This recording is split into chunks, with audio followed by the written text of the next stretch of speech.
नमस्कार। YouTube channel Ajamil मेरी बात में आपका स्वागत है।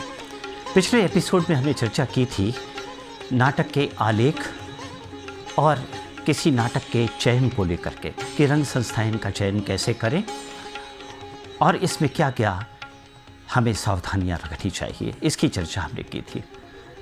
नाटक के चयन के बाद ये बहुत ज़रूरी हो जाता है कि उस नाटक में जो भी पात्र काम करने जा रहे हैं, अपनी भूमिकाएं निभाने जा रहे हैं, वो नाटक को न सिर्फ पढ़ें बल्कि उसे अच्छी तरह से जज्ब करें। नाटक जब तक पात्र जज्ब नहीं करता, उसे महसूस नहीं करता, उसे जीने की स्थिति में नहीं आता, तब तक नाटक जीवंत नहीं होता है। इसके लिए वरिष्ठ रंगकर्मियों का अनुभव ये कहता है कि हमें नाटक का पाठ बैठ करके सामूहिक रूप से करना चाहिए और पहले बार नाटक का पाठ निर्देशक को करना चाहिए। निर्देशक पूरे नाटक का पाठ करके उस पूरे नाटक का एक मूड सभी भूमिका करने वाले कलाकारों को बताता है कि ये मूड है, ये मूड चाहिए। और ये इसी के साथ नाटक की रिहर्सल की बात शुरू होती है।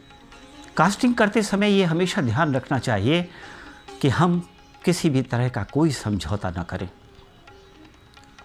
दोस्तों का चयन नहीं हो रहा है, ये कलाकारों का चयन हो रहा है।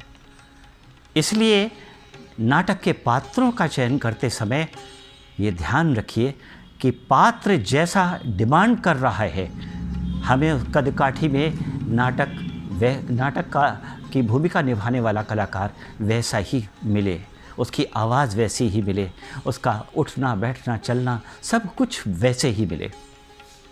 और ये एक बहुत कठिन काम है। फिल्मों में इस काम को बहुत एक्सपर्ट लोग करते हैं और वो सजेस्ट करते हैं कि ये भूमिका, ये काम इनसे कराया जाए। हमारे यहाँ अभी नाटकों में ये रिवाज नहीं है, ये परंपरा नहीं है। निर्देशक जिसको चाहता है उसको ले लेता है और जिसको चाहता है उसको हटा देता है। ये एक संकट है, लेकिन ऐसा होना नहीं चाहिए। बहुत निर्मम होकर के नाटक के पात्रों में जो भूमिकाएं हैं उसके अनुसार हमें कलाकारों का चयन करना चाहिए। भले ही आपको कुछ दिन रुकना पड़े, भले ही उस नाटक की डेट को थोड़ा आगे बढ़ाना पड़े, लेकिन ऐसे ही लोगों का चयन करना चाहिए जो उस नाटक के लिए सुपात्र हैं। ऐसा बहुत कम हो रहा है, लेकिन बहुत कम हो रहा है। आमतौर पर एक टीम में जो सदस्य होते हैं, जो लोग होते हैं, हम उन्हीं को लेकर के उन्हीं में से लोगों को चुन लेते हैं। महिला पात्रों को लेकर के तो हमारे यहाँ कोई हार्ड एंड फास्ट रूल ही नहीं है। हमारे सामने जो भी महिला पात्र होती है, जो भी महिला होती है, हम उसे हीरोइन मानने के लिए मजबूर हैं, क्योंकि उसकी उपलब्धता पर भी हमें ध्यान देना है। एक बात और कि जब आप नाटकों के पात्रों का चयन कर रहे हों तो सभी कलाकारों की डेट्स वगैरह ज़रूर देख लें, उनकी डेट्स पर ज़रूर ध्यान दें।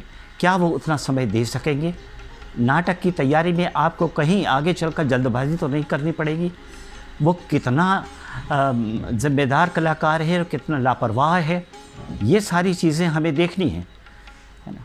लापरवाह कलाकारों को बिल्कुल भूमिका मत दीजिए, जो गंभीरता से नहीं लेते, जो मेहनत नहीं करना चाहते। रंग कर्म पीस देने वाली कला है।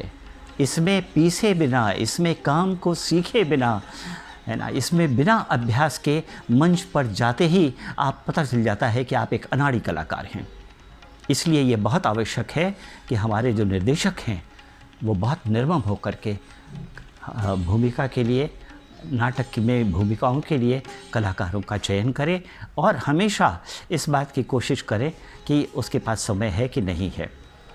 बहुत ज़्यादा किचकिच करने वाले कलाकारों को लेने की आवश्यकता नहीं है। बहुत सारे कलाकार बाद में शर्तें रखने लगते हैं। ऐसे कलाकारों को लेकर के पूरी टीम का वक्त ज़ाया होता है और पूरा नाटक सफ़र करता है। सबसे पहली बात यह है कि आप नाटकों का पाठ शुरू करें और पूरी गंभीरता से लें इस पाठ को, क्योंकि ये वो काम है जहाँ पर आपके गले का अभ्यास होता है, आपको बोलना सिखाया जाता है, संवादों की अदायगी सिखाई जाती है। और यही चीज़ें ले करके हम मंच पर जाते हैं, बाकी बातें बाद में वहाँ होती रहती हैं, क्राफ्ट क्या होगा, संगीत क्या होगा, वगैरह वगैरह, वो सब चीज़ें वहाँ पर होती हैं। लेकिन नाटक का पाठ बहुत इम्पॉर्टेंट चीज़ है, बहुत ही ज़्यादा इम्पॉर्टेंट चीज़ है। इसलिए निर्देशक को पूरी जिम्मेदारी के साथ बैठ करके एक एक पात्र को, एक एक कलाकार को उसकी भूमिका की तह तक ले जाना चाहिए। वहाँ ले जा करके उसे बताना चाहिए कि तुम्हारी भूमिका ये है और तुम इस चीज़ को ऐसे बोलोगे, ऐसे करोगे, हैं, ये इस भाषा में ये चीज़ आनी चाहिए। ये सारी चीज़ें उसको उसी दिन, उसी पाठ के दौरान बताना चाहिए। बीच में जबकि नाटक की रिहर्सल फ्लोर पर आ जाए और चल रही हो, उस समय ये सारी बातें नहीं बताई जा सकती। तलफ़्फ़ुज़ भी यहीं पर सीख कराना चाहिए, उच्चारण कलाकारों का यहीं पर ठीक करा देना चाहिए। जो कलाकार ठीक से अंग्रेज़ी नहीं बोल पाते, उनकी अंग्रेज़ी यहीं पर दुरुस्त कराई जानी चाहिए। अंग्रेज़ी को अंग्रेज़ी की तरह बोलना चाहिए और उर्दू को उर्दू की तरह बोलना चाहिए। ये दोनों भाषाएं आपको जीना आना चाहिए। जब ये जीना आएगा तभी नाटक में जान आएगी, तभी नाटक प्रभावशाली बनेगा। और ये नहीं सोचना चाहिए कि नाटक का चयन कर लिया, नाटक बहुत अच्छा है, नाटक का आलेख बहुत अच्छा है, इसलिए नाटक बहुत अच्छा होगा। नाटक का आलेख अच्छा है, बहुत अच्छी बात है, लेकिन कलाकार जो इस नाटक पे काम करते हैं, निर्देशक जिसका निर्देशन होता है, वो नाटक में और भी जान फूंकता है और उस आलेख को और भी प्राणवान बनाता है। इसलिए नाटक का पाठ, नाटक की रिहर्सल, ये सब बहुत इम्पॉर्टेंट चीज़ है। इस पर पूरा ध्यान दीजिए। नमस्कार।